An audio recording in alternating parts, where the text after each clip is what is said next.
శ్రీమాత్రే నమ. ఈ వీడియోలో మనం డిసెంబర్ 16వ తారీఖు నుంచి 31వ తారీఖు మధ్యలో జరగబోయే పక్ష ఫలితాలు వృషభ రాశి వారికి ఏ విధంగా ఉంటాయి అన్న విషయాన్ని పరిశీలిద్దాం. మరి వృషభ రాశి వారికి ఈ పక్షంలో మరి రాష్ట్రాధిపతిగా ఉన్నటువంటి శుక్రుడు భాగ్యస్థానంలో సంచరించడం అన్నది జాతకుడికి ఈ సమయంలో ఏదైనా పుణ్యక్షేత్రాలు దర్శిద్దామనే ఆలోచన, లేదా కుటుంబ సమేతంగా ఏదైనా విహారయాత్రలో పాల్గొనే అవకాశం, లేదా ఏదైనా ఒక గొప్ప వివాహ వేడుకలో పాల్గొని బంధుమిత్రులను కలుసుకునే విధంగా ఈ గ్రహస్థితి అనుకూలించే అవకాశం ఉన్నది.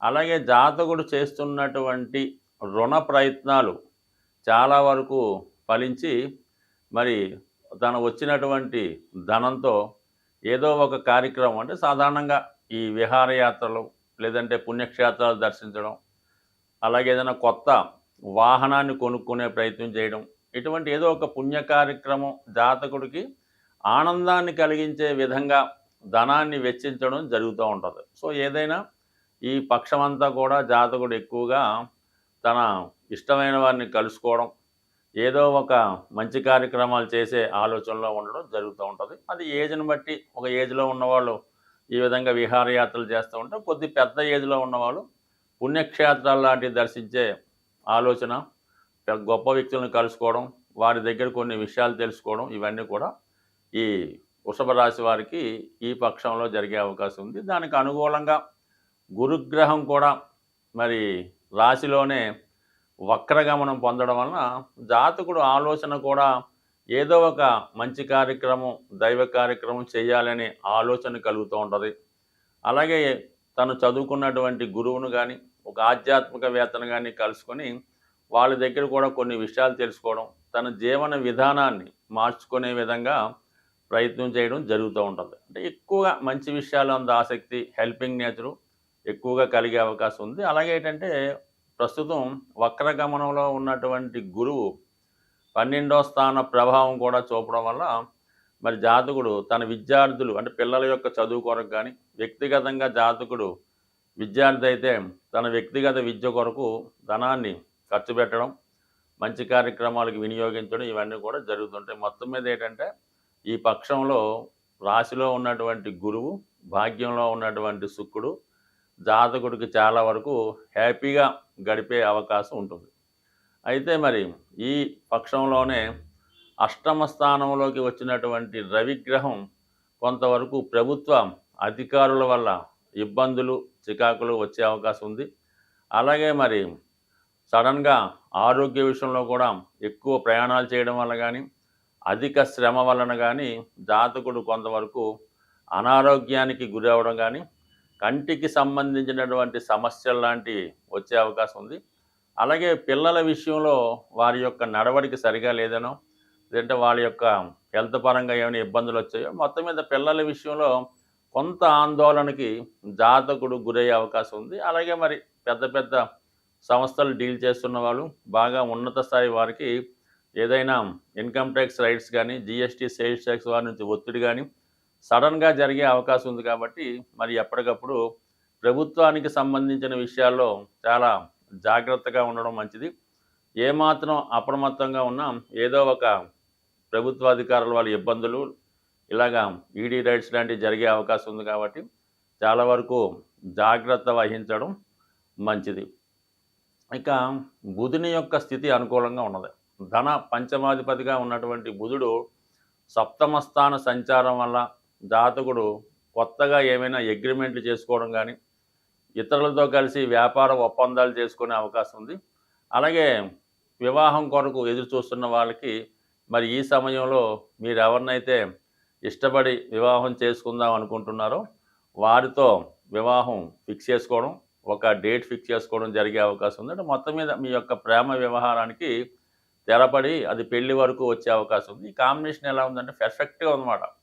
సప్తమ స్థానంలో బుధగ్రహం, రాశియందు గురుగ్రహం, సప్తమాధిపతి యొక్క కుజుడు మరి 3వ స్థానంలో ఉండడం, శుక్రుడి యొక్క దృష్టి, ఇవన్నీ కూడా జాతకుడికి వివాహానికి సరైనటువంటి సమయంగా భావించవచ్చు. మొత్తం మీద ఏంటంటే ఇది ఏదైనా ఒక కొత్త పరిచయం కానీ, వివాహ బంధం కానీ, అలాగే గతంలో విడిపోయినటువంటి స్నేహితులు, బంధువులు తిరిగి కలుసుకునే విధంగా ఈ గ్రహస్థితి జాతకుడికి చాలా వరకు అనుకూలించే అవకాశం ఉందండి. మొత్తం మీద పరిశీలించినప్పుడు రాష్ట్రాధిపతి శుక్రుడు, మరి మన వృషభ రాశికి రాష్ట్రాధిపతి, ఇంకొక మిత్రగ్రహం అయినటువంటి కుజుడు సప్తమ స్థాన సంచారం, అలాగే మరి ప్రస్తుతం శని భగవానుడు మరి దశమ స్థానంలో మరి డైరెక్ట్గా సంచరించడం వల్ల జాతకుడు చేయవలసినటువంటి నూతన ఉద్యోగ ప్రయత్నాలు ఏమైనా చేసినప్పుడు అవి చాలా వరకు అనుకూలించే అవకాశం ఉంది. ఎందుకంటే ఇప్పుడు దశమ స్థానంలో ఉన్నటువంటి శని భగవానుడికి 3వ స్థానంలో ఉన్నటువంటి కుజుడు షష్టాష్టక స్థితి రావడం వల్ల సడన్గా ఉద్యోగంలో మార్పు రావడం కానీ, ఉద్యోగపరమైనటువంటి ఇబ్బందులు ఎదుర్కోవలసి రావడం జరిగే అవకాశం ఉంది. కాబట్టి జాతకుడు ఉద్యోగ విషయంలో తగు జాగ్రత్త తీసుకోవడం మంచిది. చిన్న చితగా ప్రైవేట్ ఉద్యోగస్తులు ఎవరైనా ఉంటే వాళ్ళు ముందుగానే వేరే ఉద్యోగం చూసుకొని గౌరవప్రదంగా మారిపోవడం మంచిది. ఎందుకంటే కుజుడు వక్రగమనంతో శనికి 6వ స్థితి రావడం వల్ల పని ఒత్తిడి ఎక్కువగా ఉండడం వల్ల జాతకుడు చాలా అసహనానికి గురవుతుంటాడు. తొందరగా మేలుకొని తొందరగా కొత్త ఉద్యోగం చేసుకుంటే హ్యాపీగా ఉండే అవకాశం ఉంది. 2024వ సంవత్సరం చివరి పక్షంలోకి రావడం జరిగింది. మొత్తం మీద ఆడుతూ పాడుతూ ఈ సంవత్సరం అంతా గడిచిపోవడం జరిగింది. మరి 2024 న్యూమరాలజీ ప్రకారం 8వ సంఖ్య రావడం వల్ల ఈ సంవత్సరం ఎవరైతే బాగా హార్డ్ వర్క్ చేసి కష్టపడ్డారో వాళ్ళు పైకి రావడం జరిగింది. ఎవరైతే చాలా హ్యాపీగా జీవితాన్ని జాలీగా గడుపుతూ ఉన్నవాళ్ళు మాత్రం ఖచ్చితంగా ఇబ్బంది పడడం, నష్టపోవడం జరిగింది. రాబోయే 2025వ సంవత్సరం మొత్తం టోటల్గా 9 రావడం వల్ల గత సంవత్సర కాలంగా ఆగిపోయినటువంటి రియల్ ఎస్టేట్ వ్యాపారం తిరిగి పుంజుకోవడం జరిగింది. సాధారణంగా మరి ప్రజలంతా కూడా చాలా విలాసంగా హ్యాపీగా ఉండాలంటే రియల్ ఎస్టేట్ బాగున్నప్పుడు ఏంటంటే మనీ రొటేషన్ పెరిగి చాలా సపోర్ట్గా ఉంటుందన్నమాట. మరి అటువంటి రియల్ ఎస్టేట్ పెరగడం 2025 కాబట్టి చాలా వరకు ఈ సంవత్సరంలో నష్టపోయిన వారు రాబోయే సంవత్సరంలో తిరిగి దానికి 10 పొందే విధంగా మరి రాబోయే నూతన సంవత్సరం చెప్తుంది.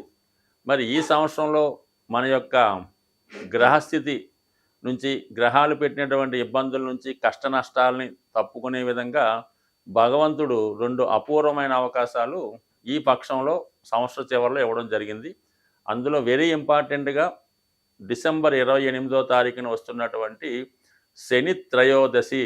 ఆ శని త్రయోదశి నాడు ఎవరన్నా చేసుకోవచ్చు. బ్రహ్మాండంగా శివాలయానికి వెళ్ళి శివాలయంలో ఉన్నటువంటి నవగ్రహాల్ని విధి విధానంగా పూజించి అభిషేకించి, శనితో పాటు మిగతా గ్రహాలని కూడా విధి విధానంగా పూజించేసిన తర్వాత అదే దేవాలయంలో ఉన్నటువంటి శివుని కూడా ఏదో విధంగా మీకు అర్హత, ధనం దీన్ని బట్టి అభిషేకం కూడా చేయించుకొని అక్కడ ఉన్నటువంటి పూజారులకి వాళ్ళకి ఎంతో కొంత సంతోషంగా మీ యొక్క సహకారం అందించి దేవాలయానికి కూడా ఎంతో కొంత దేవాలయ నిర్వహణ కొరకు కొంత ధనాన్ని ఇచ్చి చక్కగా ఇంటికి వచ్చి ఆ రోజు చాలా నిష్టగా నియమంగా ఉండాలి. ఆయిల్తో చేసిన పదార్థాలు ఏవి తినకూడదు. ఇంకా దాన్ని బట్టి ఇంకా మిగతా గిన్వి తినకూడదు అన్నది అర్థమై ఉంటుంది. అలా చెప్పలేదు కదండి అని కొన్ని తినేవాళ్ళు ఉంటారు. కానీ ఎట్టి పరిస్థితుల్లో కూడా కేవలం ఫ్రూట్స్, అలాగే ఏదో జావ లాంటివి తాగడం, ఆ ఒక్కరోజు నేల మీద సాపేసుకొని సింపుల్గా పడుకోవడం, మంచాల మీద కానీ అలాగే మిగతా కార్యక్రమాల్లో కానీ భార్య పక్కన కానీ అలా పడుకోకుండా చాలా బ్రహ్మచారులుగా స్వామి అయ్యప్ప దగ్గరికి వెళ్ళినప్పుడు ఏ విధంగా ఉంటారో ఆ ఒక్కరోజు గడపండి. ఆదివారం పొద్దున్నే చక్కగా లేచి స్నానం చేసి సూర్య నమస్కారం చేసుకొని ఆదివారం కూడా మీరు నియమంగా ఉండాలి. అంటే కొంత పర్వాలేదు కానీ మందు గింజ అలాంటివి తాగకుండా ఆదివారం కూడా నియమంగా ఉంటే మరి అదే రోజు మాస శివరాత్రి కూడా వస్తుంది 29వ తారీఖు. కాబట్టి ఆ రోజు శివుడికి అభిషేకం చేసుకోవడం వల్ల అంటే మొత్తం మీద ఏంటంటే 28, 29 ఈ 2 రోజులు కూడా ప్రత్యేకంగా శని భగవానుడికి, శివుడికి, భగవంతునికి అర్పించి వీలైతే ఆ 2 రోజులు చాలా నిడారంభరంగా వేరే పని లేకపోయినా పడదు కానీ అది చేసుకుంటే ఖచ్చితంగా ఈ సంవత్సరం మీ యొక్క దురదృష్టంతో పోయి వచ్చే సంవత్సరం ఆనందంగా హ్యాపీగా ఉంటారని ఆశిస్తూ హ్యాపీ న్యూ ఇయర్ అనుకుందాం. 2029లో తిరిగి మళ్ళీ కలుసుకుందాం. స్వస్తి.